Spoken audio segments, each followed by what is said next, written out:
يا مساء الورد والفل والياسمين على حبايب قلبي.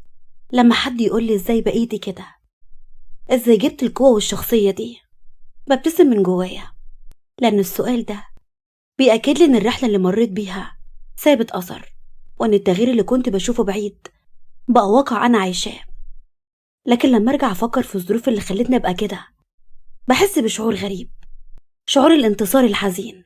الانتصار الحزين هو لما تكسب حربك بس تلاقي إنك دفعت تمن كبير قوي عشان توصل للنقطة دي.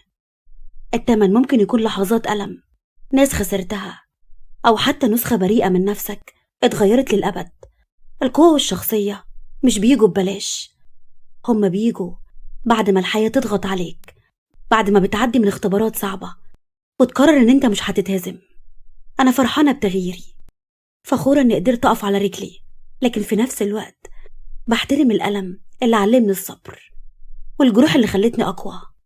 يمكن مش دايما بنحب الطريقة اللي بنتغير بيها، لكن أوقات كتير بنكتشف إن الظروف القاسية هي اللي بتشكلنا، وإن الألم اللي كنا فاكرينه نهاية هو بداية لقوة جديدة. فالانتصار الحزين ده جزء من القصة، جزء من الطريق اللي وصلني للي فيه دلوقتي. والمهم إن كل مرة افتكرها أحس بالفخر أكتر من الحزن، وأعرف إن اللي جاي ممكن يكون أفضل، لأني بقيت أقوى. وعايزة أقول لكم إنكم وحشتوني جدا جدا جدا جدا جدا جدا من قصتنا اللي فاتت، وجايه لكم النهارده بقصة مميزة جدا جدا جدا، وواثقة ومتأكدة إنها هتعجبكم، لأنها للمبدعة المتألقة شروق مجدي. بس قبل ما نبدأ القصة النهارده، يا ريت تفرحوني باللايك والاشتراك في القناة وتفعيل زر الجرس على كلمة الكل عشان يوصل لكم كل جديد. ولو القصة النهارده عجبتكم بجد، يا ريت تفرحوني بدعوة حلوة من قلبكم. ويلا بسرعة نترفع 10 درجات في الجنة ونصلي على رسول الله عليه أفضل الصلاة والسلام. ويلا بينا نسمي الله ونشوف قصتنا النهاردة بتقول إيه. ابتسم عاصم وحط ايده على شعرها. انت تعجبي اي حد، بنت حلوة وشكلك حلو وشعرك حلو، ازاي يعني ما تعجبيش اي راجل؟ فرحت وقالت بجد يا عاصم؟ ابتسم ببرود وهو قاصد يهينها. اكيد، شايفاني بهزر دلوقتي؟ فرحتك واضحة قوي من طريقتك واسلوبك انك غيرت الموضوع وحابة ان احنا نقرب من بعض. انا ما عنديش مشكلة ان اديكي حقوقك الزوجية لو انت عايزة، بس ما تطلبيش مني اكتر من كده. انا اتمنى اكون مع واحدة حلوة زيك، بس قلبي عمره ما هيبقى معاكي. انت شخصية تافهة وعيلة بالنسبة لي. في فرق بين تبقي مجرد مراتي وبين حبيبتي. فلو عايزة ودي مشكلتك وعمالة تعملي كل ده، لبسك وطريقتك عشان كده، تمام يلا بينا عشان نخلص. انا راجل برضو. وقرب منها. قبل الكلام ده بشهر تقريبا اتكلم عاصم بصدمة. انت بتقولي يا بابا اتجوز عيلة؟ دي طفلة. وبعدين معلش يعني، انا مالي ومال كل اللي انت بتتكلم فيه ده؟ حضرتك عارف كويس ان انا مش عايزة اتجوز بعد مرات الله يرحمها. انا اصلا لحد الان مش قادر انسى منظرها وهم بيقتلوها قدامي، وحاسس بالذنب ان حرمت اولادي منها. تيجي حضرتك تقولي اتجوز فرح؟ ده عيلة ومجنونة وطايشة، وذنبها ايه اصلا تشيل عيال مش عيالها؟ واجيب لي عيالي ليه مرات اب اصلا يا حاج؟ فرح من ساعة ما امها ماتت وابوها سافر واتجوز، واهل امها بيدوروا عليها وعايزينها، عايزين يضحكوا عليها في ورث امها، ودلوقتي خلاص لقوها وهيجوا ياخدوها. فرح دي بنتي انا، وانا مش عايزها تبعد عن حضني. اسف يا بابا، انا مش عايزه اظلم حد تاني، كفايه اللي حصل لمراتي. عن اذنك. كانت فرح سامعاهم وهما بيتكلموا في المكتب، ودخلت تكمل الاكل مع مرات عمها في المطبخ، وهي بتفكر في الكلام اللي قاله عاصم من زمان وهي بتحبه، وهي بتفكر في الكلام اللي قاله عاصم من زمان وهي بتحبه، وكان نفسها في واحد زيه. ولما كان متجوز كانت بتتمنى يجيلها واحد زي عاصم كده. عمرها ما تمنت ان مراته تموت، بس بما ان الفرصة جت لحد عندها فليه لأ. وفضلت تفكر وفضلت تفكر وهي بتعمل الأكل، تعمل ايه عشان تخليه يتجوزها. وبعد شوية لأن عاصم قاعد بولاده في شقته وبيقضي اليوم كله مع أهله، وبيطلع على النوم مع أولاده اللي كانوا ولدين توأم صغيرين، عندهم 6 سنين. دخل نايم ولاده وجه يروح اوضته، بس لقى الباب بيخبط وفتح وكانت فرح. اللي استغرب وقال: فرح، في حاجة؟ جاية ليه؟ بصت له بغيظ وقالت: المعاملة الجميلة دي ما تاخدني على مين أحسن يا عاصم؟ يا ساتر عليك. وزقته ودخلت على جوه وقعدت على الكنبة وربعت رجليها. استغرب من تصرفها وساب الباب مفتوح وراح قعد. انت طالعة دلوقتي ليه؟ مش ملاحظة ان الوقت متأخر؟ في ايه؟ وقلتلك مليون مرة بطلي تقولي لي يا عاصم، ده انت 22 سنة وانا 34، احترميني شوية. يا دي القصيدة اللي كل شوية تسمعها لي. انا كنت ضابط في الجيش واكبر منك ب 12 سنة، وكنت باخدك من ايدك كنت صغننة واجيب لك حاجة حلوة. بطلي تتكلمي معايا على اني واحد صاحبك. المهم انا جالك عشان اقولك اتجوزني. عاصم قال من غير ما يركز: اوكي، واتصدم وقال: نعم يا اختي. بقولك اتجوزني، ايه المشكلة؟ انا سمعتك كنت بتكلم عم الصبح ان عندي ورث، وانت ضابط كده وعضلات ومنظر، او كنت يعني ضابط، يعني هيخافوا منك وهتقدر تحميني منهم. انت بتقولي سمعتي، يعني كمان سمعتي اني بحب مراتي. قعدت على الكنبة نص قعدة وقربت منه وقالت: ومين قالك ما تحبش مراتك؟ انا قلتلك ما تحبهاش؟ انا مش عايزة منك حاجة خالص غير نكتب الكتاب. انت تجوزني وانا حاجة اعيش معاك هنا زي اختك زي ما بتقول يعني، وهاخد بالي من ولادك ومنها اعتبرني بنتك التالتة. سهلة اهي. انت مجنونة يا فرح، وانت مش عايزة تتجوزي وتعيشي حياتك زي اي عروسة وبعدين تاخدي بالك من العيال؟ ايه ده، انت عايزة اللي ياخد باله منك. يا عم وانت مالك، انا موافقة وراضية. وبعدين صدقني هبقى اختك عشان خاطري يا عاصم، والله ما هعمل لك اي مشاكل، وهو منها تخلص من زن مامتك وباباك على الجواز، محدش هيعرف اللي بينا. فكر في كلامها واتنهد وقال: انا مش فاهم انتوا ليه مصممين عليا انا؟ 2 متجوزين نخرب بيتهم يعني، وواحد انت عارف ان هو مجنون وطايش وانا اصلا مش بطيئه. هو عارف يحمي نفسه عشان يحمينا؟ ده كروديا. ضحك عليها وقالت: ها، متفقين؟ تمام، بس كمان انت هتكوني على اسمي يا فرح، يعني خروج ودخول باذني، ويا ريت لبسك ده يتقفل شويه. ايه البيجامه اللي انت لابساها دي؟ في واحده تطلع لواحد عازب كده؟ ابتسمت وقالت وهي بتقوم بغرور: المشكله مش في اللبس، انا اللي قمر اصلا في اي حاجه. يلا تصبح على خير يا زوجي المستقبلي. ابقى شوف بقى كنبه كده وهاتها في اوضتك عشان انام عليها، عن اذنك. وفعلا قرروا يكتبوا الكتاب يوم الخميس، وفي يوم على الغدا خرجت عشان تجهز السفرة، بس لقت اللي وقف وراها: ازيك يا فرس؟ اتعصبت وبصت له: زفت يا آدم، ايه فرس دي؟ شايفني بنطح؟ لا شايفك جامدة. اتعصبت وزقته بعيد عنها. وبعدين بقى قلت لك احترم نفسك. والله انت خسارة في عاصم يتجوزي واحد اكبر منك ب 12 سنة. بصت له بتحذير وقالت: احترم نفسك، وانا لحد الان مش عايزة اقول لعمي او لعاصم على اللي انت بتعمله معايا، بس لو ما بطلتش قلة الادب دي هقول لهم جاتك القرف. ودخلت على جوه وسابته. ماشي يا فرح، وسابها وخرج على بره. كان قاعد عاصم متضايق جدا. قربت منه وقالت: عريس المستقبلي، مالك لاوي وشك كده ليه؟ بص لها بغيظ وقال: بابا بيقول ان المفروض اجيب لك اوضه نوم، عشان ما ينفعش يعني تدخلي على اوضه نوم ليلى الله يرحمها، وانا بصراحه مش عايزه اغير اوضه ليلى. اتنهدت بغيظ وقالت في نفسها: ليلى ليلى ليلى الله يرحمها بقى، بس مش كده. انا عادي، مش فارقه معايا خالص، سيبهم عليا، انا هتكلم معاهم. تمام قوي. وفعلا يوم كاتب الكتاب اللي كان عائلي وبسيط والموزون تحت، وابوها كمان وصل هو ومراته. كان لابسه فستان ابيض جميل جدا بس مفتوح شويه من فوق. طلع عاصم علشان ياخدها وبص لها بصدمه وقال: يخرب بيتك يا بنتي، هو انا مش قلتلك تقفلي شويه؟ ايه ده؟ طب ما انا مقفله اهو، اقفل اكتر من كده ايه؟ اتنقب يعني؟ بقى متضايق ووقف يبص لها. فضلت هي تحرك في عيونها بتوتر: هو مفتح قوي يعني؟ ايوه يا فرح مفتح، وانا بصراحه مش عارف انزل بيكي كده ازاي.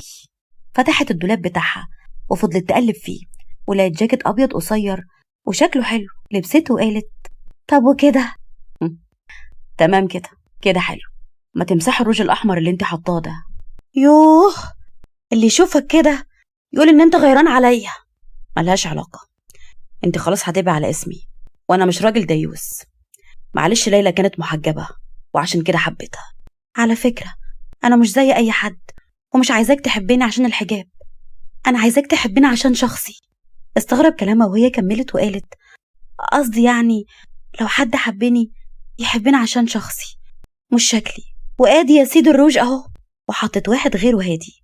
ها هنتهب بقى ننزل في اليوم ده؟ نجر يا اختي قدامي. وأول ما الكتاب اتكتب كانت طايرة من الفرح. أخيرا فتح أحلامها من وهي صغيرة بقى جوزها خلاص. أول خطوة نجحت فيها، وكانت بتدعي ربنا عقبال الباقي. قرب أولاد عاصم منها وقال واحد منهم يعني انت كده يا فرح هتبقي ماما بدل ماما اللي ماتت؟ اتوترت فرح وقال الولد التاني يونس لا يا ابني، هي هتبقى زيها كده، وممكن بقى تجيب لنا نونو ويقرفنا ويقعد يعيط بالليل، وكمان بابا يحبه أكتر مننا. اتصدم عاصم من كلامهم، وخصوصا كلام يونس لأنه طفل حساس جدا، مع إن الاتنين شبه بعض بس واحد فكاهي والتاني حساس. فرح ضحكت وقالت بصوا أنا مش زي ماما عشان مفيش حد زي الأم، يعني أنا ماما راحت وبابا اتجوز. أنا طنط كويسة بس أكيد مش زي ماما، بس كمان أنا وهي أصحاب، نخرج سوا وبنهزر سوا وبنحب نلعب مع بعض. يعني احنا ممكن نعمل كده مع بعض ونعمل أكل سوا وحاجات حلوة كتير، وحابة أذاكر معاكم كمان. مش انتوا دايما بتقولوا إن بابا ما بيقعدش معاكم كتير؟ أنا بقى هقعد معاكم ونعمل حاجات حلوة كتير سوا. ولو يعني جبت نونو، مع إني مش حمل نونو وعياط وقرف على رأي يونس، بس ممكن أخليه يلعب معانا برضه، وبابا يحبنا كلنا مع بعض. حاضنها ياسين، ويونس كمان ابتسم ماشي أنا موافق تقعدي معانا. ابتسم عاصم وفرح جدا إنها قدرت تفهم ولاده العلاقة ما بينهم هتكون عاملة إزاي، واحتوت كمان يونس اللي كان رافض فكرة إنها تكون زي مامته وحولتها لصداقة. طلعت هي وهو الأوضة، والجد أقنع الأولاد إنهم يقعدوا معاه اليومين دول وهيجيب لهم لعب جديدة وحاجات حلوة. دخلت هي الأوضة وقالت برافو جبت كنبة زي ما قلتلك، لا وبتتفتح سرير كمان، بس اعمل حسابك أنا اللي هنام على الكنبة. لا طبعا نام على السرير وأنا هنام على الكنبة. ابتسمت بحزن وقالت بصراحة مش هينفع أنام مكان ليلى، أنا مش حابة كده، معلش أنا هرتاح هنا أفضل. تمام براحتك زي ما تحبي. قربت منه وزغزغته بجنبه مبروك يا عصمتي يا زوجي الحبيب، ولفت ايديها حوالين رقبته. بس لو عايز بقى تيجي تنام معايا على الكنبة أنا ما عنديش مشكلة. رفع حاجبه ليها باستغراب، وهي كملت وقالت بذمتك حد يسيب بنت زي القمر زيي وينام بعيد؟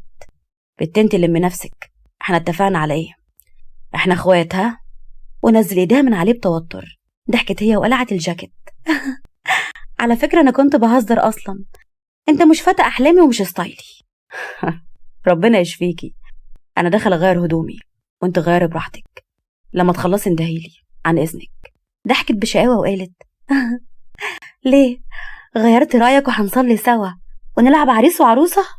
اتصدم من كلامها وتوتر ودخل وقفل الباب، وهي ابتسمت بخبز.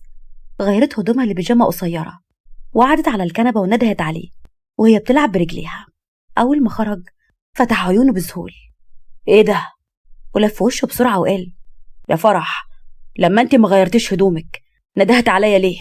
ابتسمت بخبز واستغربت وقامت وقفت قدامه وقالت مالك يا عاصم؟ ما انا غيرت اهو هنام خلاص. اتوتر جدا من منظرها. هو انت هتقعدي معايا كده؟ استغربت وقالت ببراءة مش احنا اخوات؟ وبعدين يعني ما انا بقعد في البيت كده، وبعدين انت جوزي يعني مش حرام؟ راح بسرعة على السرير ونام عليه. مفيش مشكلة يا فرح، تصبح على خير.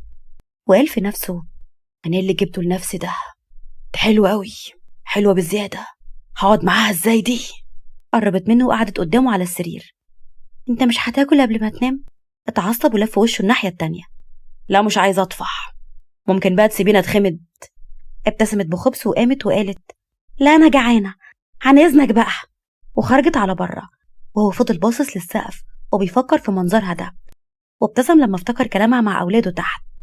وبعد شوية دخلت وعمل نفسه نايم، وهي حست بيه وراحت نامت على الكنبة وغمضت عيونها، وهو فتح عيونه وبص عليها بإعجاب، وبعد كده ادالها ظهره وقال استغفر الله العظيم، ما هو أنا كده مش هعرف أتخمد خالص.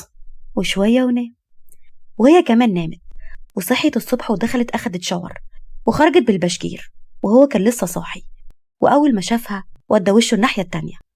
صباحنا على الصبح، يخرب بيت أهلك، ده أنا كنت ضابط واخد على الثبات الانفعالي، نسيت كل قوانين الثبات الانفعالي يا شيخة.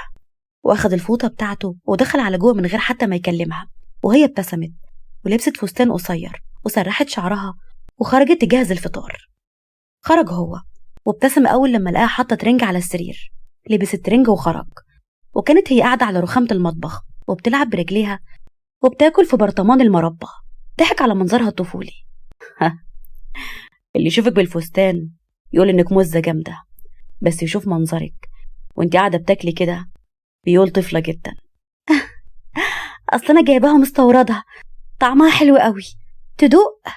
ابتسم وقرب وحط ايده على الرخامة حواليها، وفعلا كل من المعلقة، وهي فرحت قوي انه قرب بالشكل ده، لكنه فجأة بعد.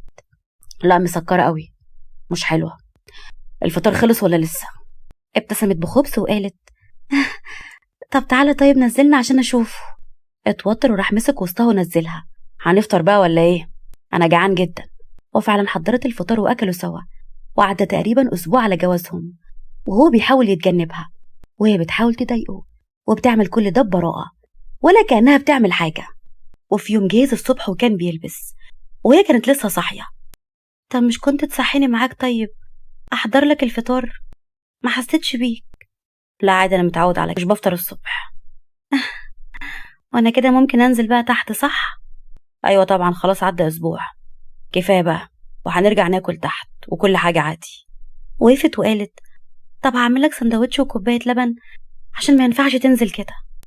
مش عايز، ولو ممكن يبقى سندوتش وكوبايه قهوه. قهوتي على الصبح؟ هو سندوتش وكوبايه لبن او عصير، تختار ايه؟ مش بفطر اصلا. قربت منه وحطت ايديها حوالين رقبته. وبعدين بقى، مش احنا اتفقنا اننا صحاب واخوات؟ ينفع برضو حد يسيب صاحبه ينزل من غير ما يفطر؟ صح. اتوتر وبعد وقال طب تمام، عصير ماشي اوكي. وراحت فعلا تعمله العصير وساندوتش، ونزل على تحت صب على ابوه اولاده، وما كانش لسه حد نزل. وقف يتكلم معاهم شويه، وقربت مامته وقالت والنبي فرح دي بنت حلال، وشكلك مبسوط معاها يا حبيبي، وشك راضت كده وشكلك مرتاح. طبعا، عن اذنكم بقى عشان اتاخرت على الشركه، يلا سلام. وجه يخرج، بس لقى اللي نازله من على السلم ببنطلون جينز واسع بس مقطع وتيشيرت بنص كم وضيق جدا عليها ومسيبه شعرها. اتصدم وقال الله يخرب بيت اهلك، اللي انت لابساه ده. استغربت وقالت ماله؟ ما هو مقفل هو واسع. طلع بسرعه وشالها زي شوال الرز وطلع على شقته وهي مستغربه من اللي بيعمله، وفتح الباب ونزلها وقفل الباب وقرب منها بغيظ وقال مقفل وواسع، والشبابيك اللي مفتوحه دي ايه بتجيب هوا؟ الطم منك. حلوه الطم دي. فرح ما تعصبينيش على الصبح والناس تسمع صوتي ويفتكروا ان احنا بنتخانق. وبعدين ايه ده؟ ايه شعرك اللي انت فرداه ده؟ ما تلم يا اختي شعرك شويه. مشي وراها ومسكها من قفاها. من هنا ورايح مفيش نزول غير لما اشوف لبسك. وفتح الدولاب وفضل يقلب في لبسها. يخرب بيتك، ده انت ما عندكيش حاجه عادله تقعدي بيها او حتى تخرجي بيها. ما هو ده لبسي وبحاول اقفله، اعمل لك ايه بقى؟ بصلها بغيظ وفضل يدور لحد ما لقى عبايه استقبال شكلها مش وحش وبنص كم. اتفضلي، دي مش وحشه البسيها، ولمي شعرك يا فرح، وانا جايه النهارده هجيب لك لبس معايا، واعملي حسابك مش هتلبسي غيره. اتعصبت وقالت هو هنا واحنا لوحدنا؟ لبسك وبرضه تحت لابسه مقفل، وبرضه لبسك. هو انا هفضل قاعده كده على طول متأيده؟ قلب تعب منها. يا ستي في الاوضه هنا معايا البسي اللي انت عايزاه، مش هقولك لا. تمام، اظن كده متفقين. اوكي تمام. سابها ونزل على تحت عشان يلحق شغله اللي اتأخر عليه في الشركه. لبست العبايه ونزلت. كان ادم لسه نازل، واول ما شافها قال يا اهلا بالعروسه، نورتي، اسبوع ما حدش شايفك، هو الجواز حلو قوي كده؟ بصت له بزهق وقالت عقبالك ان شاء الله لما نخلص منك. ودخلت سلمت على الاولاد وقعدت تلعب معاهم كتير، ودخلت تجهز الأكل مع مرات عمها وعمتها وبنت عمتها، والكل كان فرحان بيها وإن عاصم مبسوط معاها. وبعد ما خلصوا الأكل قعدت مع بنت عمتها في الأوضة يتكلموا سوا. هند قالت: ايه أخبار الجواز؟ وحبيب القلب يا أختي اللي فضلتي تحلمي بيه. ضحكت وقعدت تحكي لها على كل حاجة. اسكتي، ده عنده ثبات انفعالي، بس حاسة كده إن هو بدأ يحن. أنا بحبه قوي يا هند قوي. وبعد شوية كان عاصم وصل، وأول مرة يحس إن هو عاوز يرجع البيت ويرخم عليها وينكفها. مش فاهم إزاي ده حصل، لكنها وحشته وعايز يشوفها ويتخانقوا سوا. وأول ما دخل مامته ضحكت وقالت: عيونك بتدور عليها جوه مع بنت عمتك، روح لها، ما تعرفش إنك رجعت بدري. ابتسم بتوتر وفعلا قرب من الباب علشان يخبط، لكنه اتصدم لما سمعها بتقول: وحياتك انتي لخليه ينسى ليلى، ده أنا عملت كل ده عشان يخضع لي ويحلف بيا. أراهنك إن هخليه زي الخاتم في صباعي وهكسب الرهان وهتشوفي. اتصدم من اللي سمعه وخرج على بره. سيبها مع هند براحتها، لما تجهز الغدا قوليلي عشان دماغي مصدعة شوية، بعد إذنكم. وطلع على فوق. استغربت أمه ودخلت تنده عليها وعرفتها إن هو جه. طلعت على طول على فوق ودخلت: الحمد لله على السلامة، جيت بدري يعني. كان هو غير هدومه وقال: جيت بدري، في مشكلة؟ المفروض بقى ناخد إذن من حضرتك قبل ما أجي، غريبة جدا. استغربت وقعدت قدامه. مالك يا عاصم؟ هو في حاجة في الشغل ضايقتك؟ بصلها ببرود وقال: مش فاهم أنا المفروض أكلمك إزاي. فرح أنا مش ناقص تفاهتك، عن إذنك هنزل أتغدى، ده أنت غريبة أوي. استغربت كلامه ومش فاهمة ماله، وفضل يعملها تحت عادي، بس أول ما طلعوا فوق كان بيتعامل ببرود جدا. غيرت هدومها وكانت لابسة بيجامة قصيرة وعليها روب مفتوح، وقعدت مع الأولاد لحد ما نيمتهم، ودخلت بعد كده الأوضة وقلعت الروب، وهو بصلها ببرود، وبعد كده بيبصلها وبيتعمد يبين لها إن هو باصص لها. استغربت وقالت: مالك بتبصلي كده ليه؟ دي معاكسة دي ولا إيه؟ عادي يعني، واحدة لابسة لبس مكشوف قدامي وشكلها حلو، ما بصش ليه؟ خصوصا إنه حلال. ضحكت وقعدت جنبه على السرير. سبحان مغير الأحوال، مالك انت عليك عفريت ولا إيه؟ يعني أنا عجبك؟ مش طفلة يعني؟ ابتسم وحط إيده على شعرها. انت تعجبي أي حد، بنت حلوة وشكلك حلو وشعرك حلو، ازاي يعني ما تعجبيش أي راجل؟ بجد يا عاصم؟ ابتسم ببرود وهو قاصد يهنها. أكيد شايفاني بهزر دلوقتي. فرح، واضح قوي من طريقتك وأسلوبك إنك غيرت الموضوع وحابة إن احنا نقرب من بعض. أنا ما عنديش مشكلة إن أديكي حقوقك الزوجية لو أنت عايزة، بس ما تطلبيش مني أكتر من كده. أنا أتمنى أكون مع واحدة حلوة زيك، بس قلبي عمره ما هيبقى معاكي. أنت شخصية تافهة وعيلة، في فرق بين تبقي مجرد مراتي وبين حبيبتي. فلو عايزة ودي مشكلتك وعمالة تعملي كل ده لبسك وطريقتك عشان كده، تمام، يلا بينا عشان نخلص. ما أنا راجل برضه وقرب منها. كل ده كانت بتسمعه وهي مصدومة. هو ده اللي فهمه من كل اللي كانت بتعمله معاه، إنها عايزة كده. هي بتقرب من كل حاجة بيحبها وهو فاكر إنها عايزة كده.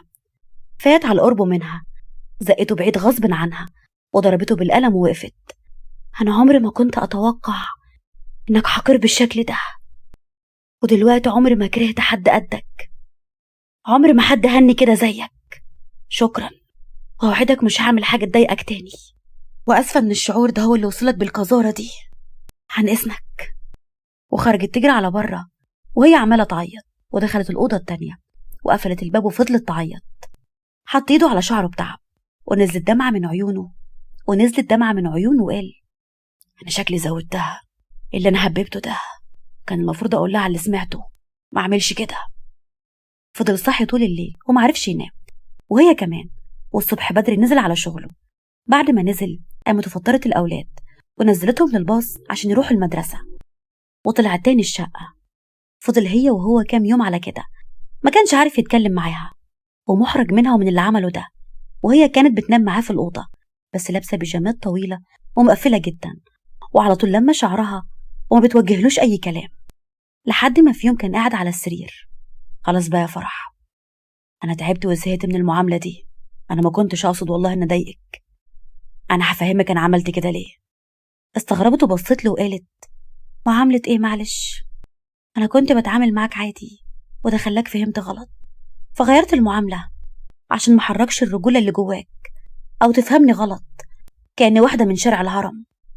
فإيه بقى المعاملة اللي أنت زهقت منها؟ بصراحة أنا سمعت كنت بتتكلمي مع هند في الأوضة جوه وبتقول إن أنت عايزاني أبقى زي الخاتم في صباعك وكلام عبيط كده، وإنك هتخليني راجع ليكي، وده ضايقني. حسيت إن أنا اتهنت وإني لعبة في إيد عيلها. أنا نزلت دموعها وبصت له. طبعا على طول ترجمت إن حتة عيلة بتلعب بيك ولازم أكسرها وأعلمها الأدب كويس. ما أنت كسرتني وأهنتني، يبقى إيه المشكلة؟ تصبح على خير. جت تنام لكنه شدها وقفت قدامه. مش عارف أشوفك كده ومتضايق من طريقتك وأسلوبك، مش متعود عليكي كده. اليوم ده كنت حابب أشوفك، حسيت إنك وحشتيني. بقالنا أسبوع قاعدين سوا بننقر في بعض وبنضحك وبناكل وبنشرب وبنتفرج على فيلم سوا. اتجرحت لما سمعت كده ومعرفتش اتصرفت كده ازاي. أنا آسف. يمكن لو كنت قلت الكلام ده قبل اللي انت عملته كنت هبقى أسعد واحدة في الدنيا، بس أنا مش قادرة أتخيل إنك شفتني بالمنظر ده، حتى لو قلت الكلام ده بس عشان تضايقني، بس انت دبحتني. تصبح على خير. وسابته ونامت وهو قاعد على السرير متضايق. بتاخد بالها من كل حاجة، ولاده والبيت ومامته تحت وباباه ولبسه وأكله وشربه وكل حاجة، حتى معاملتها معاه قدامهم تحت بتضحك وبتهزر عادي، بس معاملتها معاه بينها وبينه اتغيرت تماما. فضل يفكر يعمل ايه عشان يصلحها. وبعد ما نزل الشغل الصبح والأولاد في المدرسة طلع آدم وخبط عليها. فتحت الباب واستغربت وقالت: في حاجة يا آدم؟ كلموني من المدرسة وقالوا إن الأولاد تعبانين جدا، عمالين يتصلوا على عاصم بس ما بيردش، وانت عارفة إن أنا ليا مدرس صديق هناك، فقلت أقولك عشان نروح ناخدهم. اتخضت فعلا واخدت شنطتها وقالت: طب يلا بينا بسرعة، ربنا يستر، دول كانوا نازلين الصبح كويسين. ونزلت فعلا معاه، وفي الطريق كان غير طريق المدرسة. واحنا رايحين فين؟ ده مش طريق المدرسة يا آدم، استنى كده لما اتصل بعاصم. آدم وقف العربية. احنا فعلا مش رايحين المدرسة. فرح أنا بحبك، وسمعت كنت بتتكلمي مع هند من كام يوم وبتقولي إن حياتك انت وعاصم روتينية وما حصلش حاجة بينكم، ومصيركم في يوم هتطلقوا لما تحلي مشكلة أهل أمك، وأنا هساعدك في حل المشكلة. أهل مامتك في العربية اللي قدامنا وعايزين يتكلموا معاكي ومش عايزين منك حاجة. طب ومين قالك تجيبني ليهم؟ ومين قالك إن أنا عايزة أشوفهم؟ أنا عمري ما شفتهم. نزل واحد وابتسم وقرب منها وقال: شبه مامتك الله يرحمها جدا. أنا خالك ممدوح، ما تخافيش يا بنتي، جدك بس طالب يشوفك قبل ما يموت، وإحنا كمان عايزينك معانا، ما تخافيش مننا. أبوك هو اللي كرهك فينا أنا عارف، ممكن تيجي معاه وهرجعك على طول. طب ممكن بطاقتك؟ أضمن منين إنك خالي. وفعلا طلع البطاقة واداها لها ونزلت معاهم. وآدم ابتسم وقال: ما تخافيش، أنا متفق معاهم على كل حاجة، سلام. واتحرك بالعربية ومشي. وصل عاصم البيت ودخل يسلم عليهم وسأل عليها وقالوا إنها ما نزلتش النهاردة. وطلع فوق يشوفها بس ملقاش الشنطة بتاعتها ولا تليفونها. استغرب جدا وفضل يتصل بيها وكان تليفونها مقفول. نزل على تحت وقال: ماما، انت متأكدة إنها ما نزلتش من البيت؟ هي مش فوق أصلا، أكيد خرجت. فضل مستنيها وهو هيتجنن تكون راحت فين. ملهاش صحاب وملهاش حد تروح له، وده كان هيجننه. الدنيا ليلت وهي ما ظهرتش والكل قاعد، وآدم متوتر جدا. وقف عاصم وقال: لا أنا مش هستنى، لو كانت راحت مشوار أو راحت حتة زي ما بتقول يا أمي كان زمانها جت. الساعة بقت 9، أنا هخرج أدور عليها. هتدور عليها فين بس يا ابني؟ في المستشفيات، في الأقسام، في أي حتة. ما هو أكيد في حاجة غلط. لولا إنها واخدة الشنطة والموبايل كنت قلت إنها اتخطفت، لكن كده ممكن تكون عملت حادثة. مش عارف ليه قلبي مقبوض، كان اليوم بتاع ليلى بيتعاد تاني. بابا، أنا مش هقدر لو فرح حصل لها أي حاجة، مش هقدر. وخرج يجري على بره يدور عليها هو ومصطفى. وأول حاجة فكر فيها الكاميرات اللي في الشارع عشان يشوف لو ركبت أوبر يعرف من رقم العربية. واتصدم لما لقاها خارجة متوترة جدا وركبت مع آدم. دخل بسرعة على البيت وجاب آدم من هدومه وقال: مراتي فين يالا؟ فرح فين؟ الكاميرات جايباها وهي داخلة معاك العربية وكانت خايفة ومرعوبة. انت عملت وقلت لها ايه خليتها نزلت معاك؟ يا عم انا معرفش، كانت عايزة تروح مشوار مهم وقالت لها وصلها في طريقي، وانا اصلا نزلتها في ميدان جهينة ومعرفش عنها حاجة، هي اللي طلبت تنزل هناك ومرضتش اقول لكم لحسن اعمل مشكلة مش اكتر. ابعد بقى، في ايه؟ انا هاكل مراتك يعني؟ كان في رقم غريب بيتصل بيه، فتح الخط بسرعة لقاها بتتكلم بصوت واطي وهي بتعيط: عاصم الحقني هيقتلوني، انا خايفة قوي. قلبه وقع في رجليه. مين دول؟ انت فين يا حبيبتي؟ قولي لي بس طيب واهدي. خالي عايز يقتلني عشان يورثني ويبين ان هو قضاء وقدر، او اتجوز ابنه بعقد قديم واكتب لهم كل حاجة ويبقى جوازي منك باطل.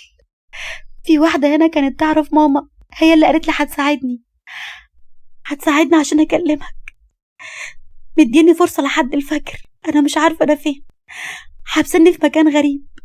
عاصم انا بحبك قوي من زمان، بحبك من وانا عيلة، واتمنيت كتير اكون مراتك، وعملت كل ده عشان بحبك، وعشان كده اتوجعت منك قوي لما قلت لي كده. سمعت صوت حد جاي: اسأل آدم، هو اللي عارف مكانهم، هو اللي وصلني ليهم. وقفلت بسرعة التليفون واديته للبنت اللي مسحت الرقم على طول وقفلته خالص. عاصم ما بقاش مصدق وبصلهم وقال: سمعت عن أهل أمها كتير، بس ما توقعتش إنهم بالحقارة دي.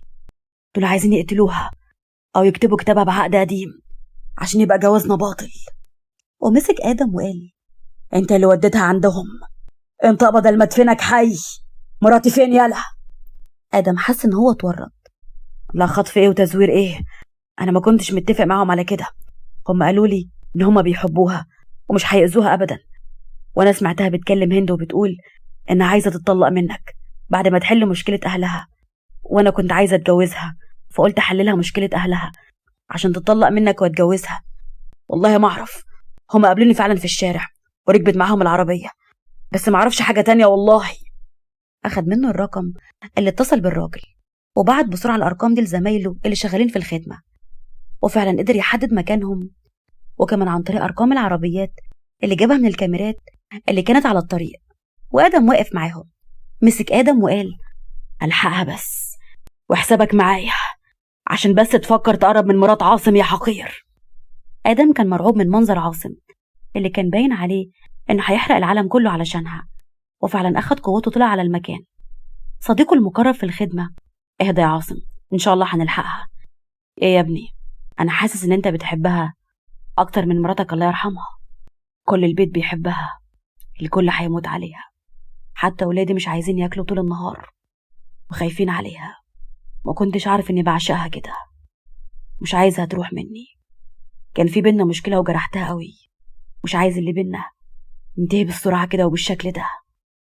ملحقتش أقولها إن أنا بحبها وإن عشقتها، يا رب بلاش تختبرني فيها بالشكل ده، مش هقدر يا رب. وفعلا وصل القوات وحصرت المكان ونزل جري زي المجنون. كان بيت مهجور واتقبض على كل اللي فيه، وواحد من الرجاله قال بخوف بعد ضرب عاصم ليه: خالها يا خدها يدفنها بعد ما رفضت انها تكتب كتابها على ابنه، انا عارف المكان.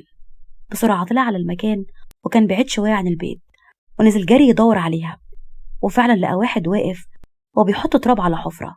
جري وقرب منه ونزل ضرب فيه، والبوليس مسكه هو وابنه، وفضل هو والبوليس يشيلوا التراب زي المجنون وهو بيصرخ باسمها. ولقى بوابة حديد مقفولة بقفل، فتح بسرعة القفل ونزل على سلالم صغيرة لها كانت مربوطة ومحطوطة على بقها لزقة وميتة من العياط والرعب. شالها بسرعة وطلعها على فوق وحطها على الأرض وفكها وهو منهار من العياط، وفضل يحضن فيها: فرح قولي إنك كويسة، كنت هموت لو جرالك حاجة، رد عليا يا فرح. عيطت وحضنته جامد وهي مرعوبة وبتنده باسمه بخوف. فعلا شالها ورجع بيها على البيت بعد ما اطمن عليها في المستشفى انها كويسة، وطرد آدم من البيت ورفض وجوده والكل أيد كلامه. فضل عاصم ياخد باله منها لحد ما بقت أحسن، وكل ده وهو مقعدها في أوضة تانية وبينام جنبها على السرير. وأول ما بقت كويسة قالت: هو أنت ليه مش بتخلينا نروح الأوضة التانية وقاعد هنا؟ كنت مستنيكي تبقي كويسة، تعالي بقى عشان محضر لك مفاجأة حلوة. دخلت الأوضة واتصدمت لما لقت أوضة جميلة جدا. ما جبتش كنبة عشان أنا وإنت هننام جنب بعض خلاص، مش هبعد عنك تاني أبدا يا أحلى عيلة في حياتي. نعم، وده يعني إيه بقى؟ ومين قالك أصلا إني موافقة؟ أنا عايزة الكنبة لو سمحت. شالها بين إيده وقال وهو بيقفل الباب: والله ما هيحصل، مفيش كنبة من هنا ورايح، مفيش كنبة. هو أنا مش قلتلك إن خلاص أخدت على إن أنام جنبك؟ ضحكت وحطت إيديها حوالين رقبته. لا يا شيخ، ده الموضوع كبير بقى وصعبت عليا. والله ده أنا غلبان. وبعدين يونس وياسين عمالين يزنوا عليا، عايزين نونو كده يعيط ويصدع دماغهم. يرضيكي كده؟ هما فين صحيح؟ ما شفتهمش النهارده. ضحك ولف بيها وقال: وزعتهم. وبعدين شوفيني انا، قلتلك سيبك منهم بقى. خليت عاصم مجنون بيكي يا قردنتي، رفعت الرايه خلاص. وضحكت جامد عليه بفرح. تمت بحمد الله، وهنتظر رايكم في الكومنتات. باي باي يا حبايبي.